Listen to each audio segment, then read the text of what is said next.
पहले बेतिया से वाल्मीकि नगर तक यात्रा बहुत कठिन होती थी। सड़क कई जगह टूटी हुई रहती थी, बरसात में गड्ढों से भरी रहती थी और सफर में कई घंटे लग जाते थे। लोगों को बगहा और आसपास के क्षेत्रों से होकर आने जाने में भारी परेशानी होती थी। लेकिन पिछले कुछ वर्षों में सड़क चौड़ीकरण, मरम्मत और नए निर्माण कार्यों के कारण स्थिति में बड़ा सुधार हुआ है। अब यात्रा पहले की तुलना में अधिक सुगम और सुरक्षित हो गई है।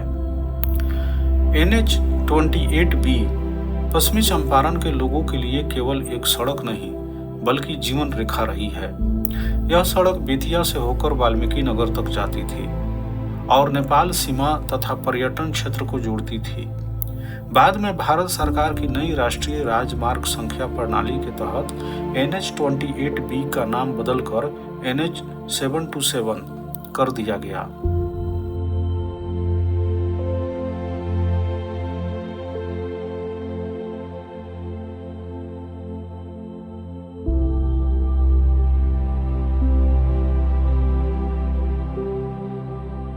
बिहार के पश्चिमी चंपारण का मुख्यालय जो बेतिया है, वहां से लगभग 125 किलोमीटर की दूरी पर वाल्मीकि नगर व्याघ्र परियोजना या कहिए वाल्मीकि नगर टाइगर प्रोजेक्ट है। आज हम लोग वहीं पर जा रहे हैं। क्योंकि मुख्यालय से 125 किलोमीटर है, हम लोगों को NH जो पहले 28B था उसको बदलकर NH-727 कर दिया गया है, यही ना है शायद। तो हम लोग उस रास्ते से नहीं जाकर आए हैं हरनाटांड़, और हरनाटांड़ से फिर हम लोग नहर के रास्ते जा रहे हैं वाल्मीकि नगर। दो नहर होते हुए हमारे साथ हैं, पीछे मनोज यादव और बगल में राजा भोजपुरिया, और पीछे में उमेश जी हैं, विनोद जी हैं, नंदकिशोर जी हैं। हाथ उठाइए भाई, दिख नहीं रहे हैं तो। इस रास्ते से क्यों जा रहे हैं ये नहीं बताएं आप। एक्चुअल में हम लोगों को राजा भोजपुरिया से भी मिलना था और इनको भी लेकर साथ में जाना था। साथ में एक जगह है कटहरवा, वहाँ पर पहले से तय था राजा भोजपुरिया के माध्यम से दही चूड़ा का यहाँ पर पार्टी था। स्पेशल दही मिलता है। एक्चुअली यहाँ पे सबको पता है कि मतलब बहुत दूर दूर से सर आते हैं। कटहरवा का दही बहुत फेमस है, तो जो लोग भी हमारी वीडियो को देख रहे हैं, आप लोग एक बार कटहरवा जरूर विजिट कीजिए। आपको हरनाटांड़ से जब आप वाल्मीकि नगर के लिए दोन केनाल नहर से निकलेंगे तो उसी रास्ते में पड़ेगा 4-5 किलोमीटर के रेंज में। वैसे भी यदि रहेंगे राजा भोजपुरिया यहाँ पे तो आपका होस्ट भी कर देंगे। बिल्कुल बिल्कुल। और बहुत खुशी की बात है कि हमारे sir Nandlal Yadav sir director और हमारे पूरा टीम हम लोग निकले हुए हैं थोड़ा सा पिकनिक के मूड में आज। क्या सर? हाँ। और दो गाड़ी है, एक तो ये संत कबीर स्कूल के जो प्रबंधक हैं उनका एक गाड़ी है, एक दूसरी गाड़ी जो आगे चल रही है, हम लोग पीछे में चल रहे हैं। तो दो गाड़ी से हम लोग 9-10 आदमी हैं। फिर और लोग हम लोगों को मिल जाएंगे वाल्मीकि नगर में। वाल्मीकि नगर का पहले नाम भैंसा लोटन था। भैंसा लोटन का नाम बदल के वाल्मीकि नगर क्यों पड़ा ये मैं आपको बाद में बताऊंगा। और मैं अभी दो नहर पर हम लोग चल रहे हैं ना, तो दो नहर पर यहाँ का आप लोगों को रास्ता भी दिखाते हैं। सिंगल रोड है लेकिन बढ़िया रोड है। NH-727 का महत्व कई कारणों से बढ़ गया है। यह पश्चिमी चंपारण को पूर्वी और उत्तरी बिहार से जोड़ता है, नेपाल सीमा तक व्यापार और आवागमन आसान बनाता है। वाल्मीकि टाइगर रिजर्व और वाल्मीकि नगर आने वाले पर्यटकों के लिए मुख्य मार्ग है। कृषि उत्पादों को बाजार तक पहुंचाने में किसानों को सुविधा देता है। क्षेत्र के आर्थिक विकास और पर्यटन को बढ़ावा मिला है। हाल के वर्षों में केंद्र सरकार ने उत्तर बिहार में कई नई सड़क परियोजनाएं स्वीकृत की है, जिसमें NH-727 से जुड़ने वाले मार्ग भी शामिल है। इससे भविष्य में बेतिया और आसपास के क्षेत्र की कनेक्टिविटी और बेहतर होने की संभावना है। पश्चिमी चंपारण के बुजुर्ग लोग अक्सर कहते हैं, एक समय था जब बेतिया से वाल्मीकि नगर जाना पूरे दिन का सफर लगता था, लेकिन आज वही दूरी कुछ घंटों में आराम से पूरी हो जाती है।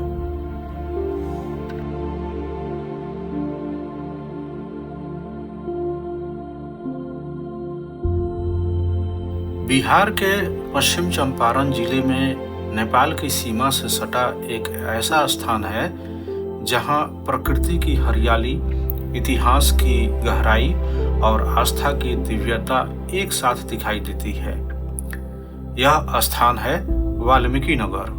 आज वाल्मीकि नगर को लोग बिहार के एकमात्र टाइगर रिजर्व, गंडक बैराज और महर्षि वाल्मीकि की तपोभूमि के रूप में जानते हैं। लेकिन क्या आप जानते हैं कि कभी इसी स्थान को लोग भैंस लोटन या भैंसा लोटन के नाम से जानते थे? आखिर यह नाम कैसे पड़ा और फिर भैंसा लोटन का नाम बदलकर वाल्मीकि नगर क्यों रखा गया? आइए जानते हैं इस ऐतिहासिक यात्रा की रोचक कहानी। चेक नाका है, वहाँ से आप हरनाटाण के 2-3 किलोमीटर पहले ये नहर होगा। यहाँ से आप वाल्मीकि नगर जा सकते हैं, या फिर आप रामनगर आए और रामनगर से सीधे दून नहर, वहाँ पर भी दून कैनाल है ना, तो उसको नहर पकड़िएगा डायरेक्ट वाल्मीकि नगर। पहले तो टूटा फटा था, लेकिन अब काफ़ी अच्छा हो गया है। तो मेन है कि वाल्मीकि नगर को एक्सप्लोर करना है, उसके बारे में बताना है। तो हम आप लोगों को बताएंगे कि वाल्मीकि नगर किस लिए प्रसिद्ध है, और कहिए कि बिहार में सबसे फेमस जगह इसको कहा जाता है, बिहार का कश्मीर, जो वाल्मीकि नगर क्षेत्र है। मुझे तो यहाँ से पहाड़ी दिखाई दे रहा है, लेकिन कैमरा से नहीं दिखाई दे पाएगा। हम जब नज़दीक जाएंगे तो आपको दिखाएंगे कि जो नगर है वहाँ, जिसको वाल्मीकि टाइगर प्रोजेक्ट के अधीन आता है, नदी, जंगल, पहाड़, यानी कि जो प्रकृति ने संजो कर रखा है वह सब चीज़ वहाँ पर हम दिखाएंगे, आपको मिलेगा। नेपाल का सीमा भी मिलता है। हाँ, नेपाल का जो सीमा है, यानी कि इंटरनेशनल बॉर्डर है, एक सेतु है, पुल है। वहाँ पर जो जवाहरलाल नेहरू के समय में, जब हमारे पूर्व प्रधानमंत्री जवाहरलाल नेहरू थे, उनके समय में वो बनना शुरू हुआ। यानी कि जवाहरलाल नेहरू नहीं कर पाए। हाँ, उनके उद्घाटन के शायद पहले ही उनकी मृत्यु हो गई और इस चीज़ को यहाँ पर नहीं आ पाए। तो सिब्बन लाल सक्सेना ने गंडक परियोजना स्वीकृत कराने के लिए साल 1957 में अथक प्रयास करते हुए भारत के प्रथम प्रधानमंत्री पंडित जवाहरलाल नेहरू को 11 पत्र लिखे। पत्राचार के बाद भी जब कोई परिणाम नहीं निकला तो उन्होंने संसद भवन के सामने अनशन शुरू कर दिया, जो लगभग 28 दिनों तक चलता रहा। उनके अनशन की गूंज से पूरी सरकार हिल गई। प्रधानमंत्री के हस्तक्षेप के बाद गंडक परियोजना के लिए आखिरकार स्वीकृति मिल ही गई और फिर भारत नेपाल के बीच वर्ष 1959 में एक समझौता हुआ। समझौते के इस परियोजना के अंतर्गत गंडक नदी पर त्रिवेणी नहर हेड रेगुलेटर के नीचे बिहार के वाल्मीकि नगर में ये बैराज बनना तय। वाल्मीकि की तपोभूमि इसको कहा जाता है। यह सूफी संतों का जो है जन्मस्थली है और तपस्या स्थली है। यहाँ पे महर्षि वाल्मीकि और लौह कुश के जो भी स्टोरी है, जो भी कहानियाँ हैं, जो भी हिस्ट्री है, आपको देखने को और सुनने को मिलेगा। माता सीता जो है उनकी समझिए कि तपस्या स्थली भी है ये रहा है। जब छोटे छोटे लौह कुश थे और कैसे अश्वमेध को, घोड़े को पकड़ करके उन्होंने बांध दिया था, वहाँ पे भी आप सबको देखने को मिलेगा। अगर समय मिला तो जरूर वहाँ पे आप लोग विजिट करिएगा। और सीता माता का सिलवट लोड़ा सब है, मतलब लगता है कि मतलब कुछ है वहाँ, बहुत ही वहाँ उस स्थल पे जाने के बाद एक अलग ही अनुभूति होती है। सबसे बड़ी बात तो मुझे ये लगता है राजा जी कि जब यहाँ पे हम आते हैं तो ऐसा एहसास ही नहीं होता है, ऐसा एहसास ही नहीं होता है कि हम चंपारण में हैं। सही बात है। तो ये चीज बहुत ही स्पेशल लगता है। करने के बाद आप गोलघर का भी सैर कर सकते हैं, जिसका किराया आपको 10 रुपये देना पड़ेगा। 100 मीटर आगे बढ़ने के बाद आप पहुंच जाएंगे इको पार्क, जहाँ प्रत्येक व्यक्ति का एंट्री फी 20 रुपये है, जहाँ आपको नए नए प्रजाति के फूल, पौधे,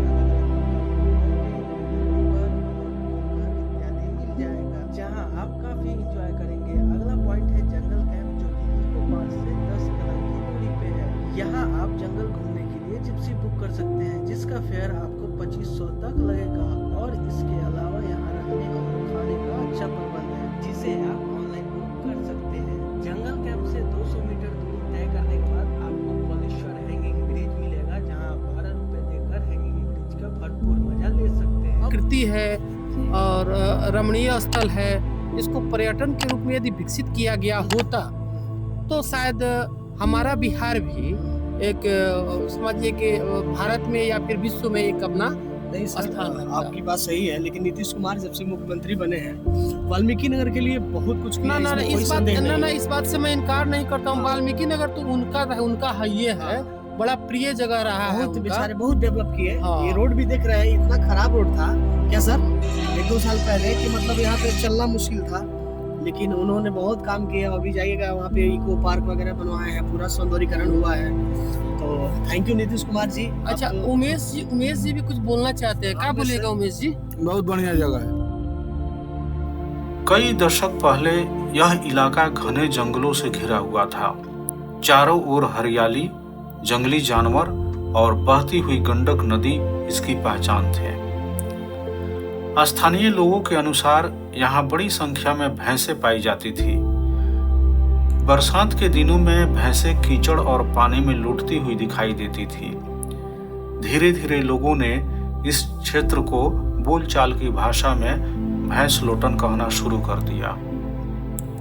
हालांकि इतिहासकारों के बीच इस नाम को लेकर अलग अलग मत मिलते हैं, लेकिन स्थानीय परंपराओं में यही कहानी सबसे अधिक प्रचलित रही है।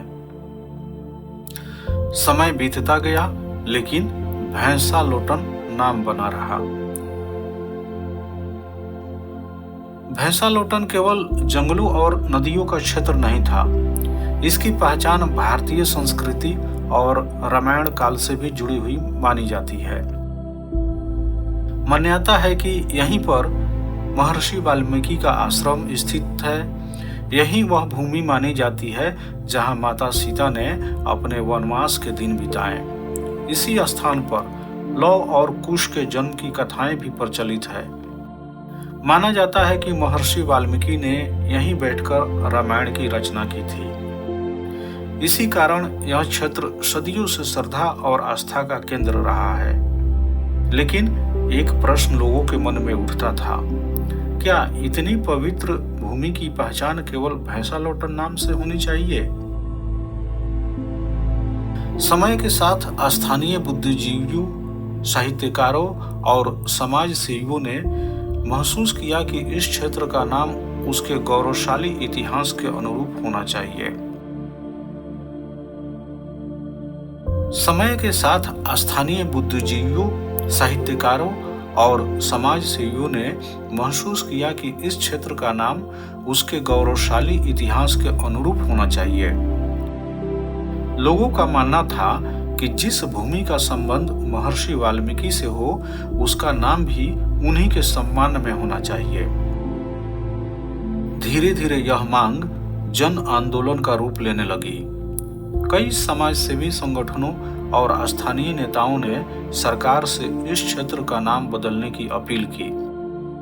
लंबे प्रयासों के बाद सरकार ने भी इस मांग की गंभीरता को समझा। 14 अक्टूबर 1964 ऐतिहासिक दिन। इसी दिन सरकारी स्तर पर भैंसा लोटन का नाम बदलकर वाल्मीकि नगर कर दिया गया। यह केवल एक नाम परिवर्तन नहीं था, यह उस भूमि की ऐतिहासिक, धार्मिक और सांस्कृतिक पहचान को सम्मान देने का प्रयास था। इस निर्णय ने पूरे क्षेत्र को एक नई पहचान दी। भैंसा लोटन अब वाल्मीकि नगर बन चुका था। वाल्मीकि नगर की पहचान केवल धार्मिक दृष्टि से ही महत्वपूर्ण नहीं है। यहाँ स्थित गंडक बैराज भारत और नेपाल के बीच सहयोग का एक महत्वपूर्ण प्रतीक है। गंडक नदी पर बने इस बैराज से बिहार, उत्तर प्रदेश और नेपाल के कई क्षेत्रों में सिंचाई की सुविधा पहुंची। लाखों किसानों की खेती को इसका लाभ मिला। यह परियोजना स्वतंत्र भारत की महत्वपूर्ण सिंचाई योजनाओं में गिनी जाती है। गंडक बैराज ने इस क्षेत्र के आर्थिक और सामाजिक विकास में महत्वपूर्ण भूमिका निभाई।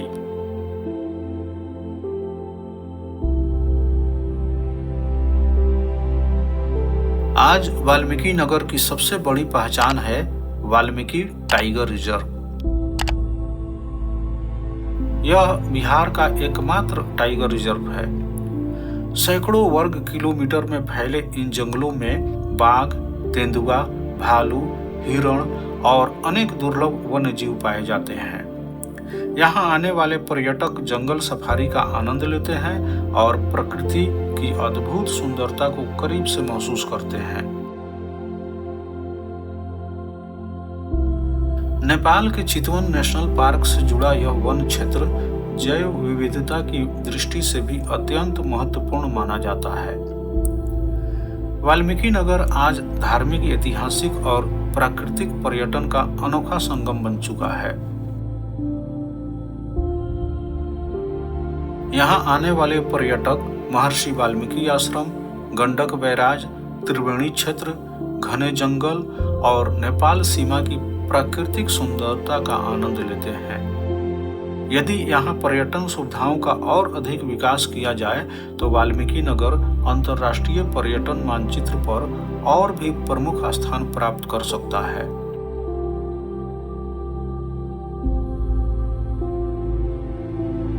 इतिहास और प्राकृतिक संपदा से समृद्ध होने के बावजूद आज भी वाल्मीकि नगर कई चुनौतियों का सामना कर रहा है। रोजगार के सीमित अवसर, बेहतर सड़क व्यवस्था की आवश्यकता और पर्यटन सुविधाओं का अभाव अभी भी महसूस किया जाता है। स्थानीय लोगों की लंबी समय से मांग रही है कि इस क्षेत्र का विकास उसकी ऐतिहासिक और धार्मिक महत्ता के अनुरूप किया जाए, क्योंकि किसी स्थान की पहचान केवल उसके इतिहास से नहीं बल्कि उसके वर्तमान विकास से भी तय होती है।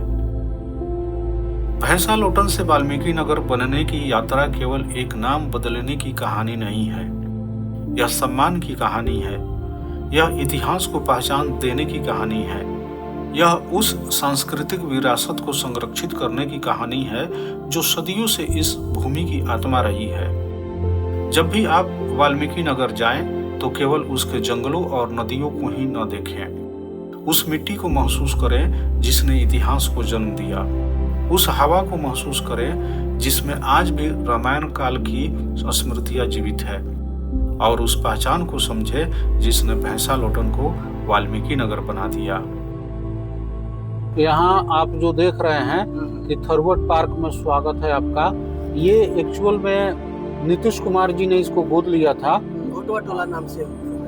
घोटवा टोला। यहाँ मैं आपको दिखा, ये देखिए आप देख रहे हैं, आपको दिखाई दे रहा है यहाँ पर थॉरवर्ड पार्क में स्वागत है। इसको नीतीश कुमार जी ने गोद लिया है और हम आपको गाड़ी में से ही दिखा रहे हैं। जाने का मौका भी मिलेगा तो देखा जाए। अगर मौका मिला तो हम लोग उधर जाएंगे। वो आप लोगों ने देखा कि ये घोटवा टोला जो है दोनों क्षेत्र में पड़ता है, दोनों नदी के किनारे है। यहाँ पर नीतीश कुमार जी ने इस गांव को गोद लिया हुआ है। हमारे चंपारण का और विकास हो सकता था, यहाँ पर टूरिज्म को और बढ़ावा दिया जा सकता था, लेकिन राजनीतिक उथल पुथल और सरकार में आत्मविश्वास की कमी की वजह से इस क्षेत्र को ज़्यादा ध्यान नहीं दिया गया। और सबसे बड़ी बात है कि हमारे जो सांसद विधायक हैं उन लोगों ने भी इस चीज़ पर ज़्यादा ध्यान नहीं दिया। जबकि टूरिज्म को बढ़ावा दिया जाता है इस क्षेत्र में, तो ये क्षेत्र काफ़ी डेवलप करता। जिस तरह से राजगीर को, बोधगया को डेवलप किया गया, उसी तरह हमारे भी क्षेत्र को यानी कि चंपारण को किया जा सकता था। क्योंकि यहाँ पर आपको दिखाई देगा, जब आप इधर विजिट करेंगे तो चाणक्य की कर्म भूमि कहा जाता है, नंदनगढ़ है, बौद्ध स्तूप है, अशोक स्तंभ है और जंगल, पहाड़, नदी सब उपलब्ध है। उसके बावजूद भी इस क्षेत्र को डेवलप करने के लिए टूरिज्म विभाग ने ध्यान नहीं दिया और अभी भी ध्यान नहीं दे रहा है। मात्र एक सिर्फ वाल्मीकि नगर को ही विकसित किया जा रहा है, बाकी क्षेत्रों को उसी तरह छोड़ दिया गया है। भारत नेपाल सीमा पर वाल्मीकि नगर पश्चिमी चंपारण बिहार में गंडक नदी पर बने गंडक बैराज का निर्माण भारत के प्रथम प्रधानमंत्री पंडित जवाहरलाल नेहरू ने शुरू करवाया था। इस परियोजना की नींव नेहरू जी ने अपनी पुत्री इंदिरा गांधी के साथ मिलकर रखी थी और यह 1959 में हुए भारत नेपाल समझौते के बाद 1968-69 में बनकर तैयार हुआ था। नेहरू जी ने 4 मई 1964 को नेपाल के राजा महेंद्र वीर विक्रम शाह की उपस्थिति में इस परियोजना की आधारशिला रखी थी। तो हरियाली भी यहाँ पर अच्छी खासी है, ये उजाड़ और बियाबान नहीं है। मैं गया था कभी बांका साइड में, अपने बिहार में ही जो जगह है वहाँ पर पानी का किल्लत है, जमीन में पानी उपलब्ध बहुत नहीं है, जिसका कारण है कि वहाँ पर मतलब नीचे पानी चला गया है। वहीं पर हमारे चंपारण में अगर आप 20 फीट आप पाइप अगर गाड़ देते हैं चापाकल में तो पानी आना शुरू हो जाता है। और कहीं कहीं हमारे चंपारण में यह जगह है कि आपको चापाकल गाड़ा गया है और किसी को चलाने की जरूरत नहीं, उसमें हैंडल तक नहीं है और पानी आते रहता है। आप लोगों ने इस चीज को देखा है कहीं? बिल्कुल बिल्कुल सर, हमारे गांव में कुछ बोरिंग हारन करने वाले लोग हैं। हाँ, तो बताते हैं कि कई जगह तो बहुत समस्या का सामना करना पड़ा है। हमारे यहाँ भी ये जो पानी नहीं छोड़ा था सर, हाँ, 3 महीना से हमारे कल में पानी नहीं आ रहा था। अच्छा, 2 बार चलाइएगा तो थोड़ा सा पानी निकलता था। हाँ, सिर्फ मेरा ही कल नहीं, हाँ, गांव के लगभग 80% लोग, अच्छा, ऐसा हाल हो गया था। हाँ, और वो लोग ये भी बताते हैं कि कहीं कहीं ऐसा होता है कि बोरिंग करने के बाद में हाँ, अभी आप कर ही रहे तब तक पानी का इतना प्रेशर के साथ निकलने लगता है हाँ, कि कई बार मशीन भी हटाना पड़ता है। हाँ। तो ऐसा होता है, ऐसा कई जगह हम लोगों को मिला है, हमने स्वयं देखा है इस चीज को। वाल्मीकि नगर गंडक बैराज इस ऐतिहासिक कार्यक्रम के मात्र 23 दिन बाद 27 मई 1964 को उनका निधन हो गया था। यह बैराज उनके जीवन के अंतिम सार्वजनिक शिलान्यासों में से एक था। वाल्मीकि नगर गंडक बैराज को किसी नेता ने उद्घाटन करने के लिए नहीं आया, यह यूं ही शुरू हो गया। एक समय आएगा जब हम लोगों के यहाँ भी दिल्ली और बम्बई के जैसा पानी खरीद के पीना पड़ेगा। पानी यहाँ पर भी समाप्त होने लगेगा। बहुत ऐसे लोग हैं जो पर्यावरण को बचा नहीं पाते हैं, उनके समझ में ही नहीं है। अरे हमारे पूर्वज मूर्ख थोड़े थे जो पेड़ लगा रहे थे, पानी को बचा रहे थे, कुआं होता था।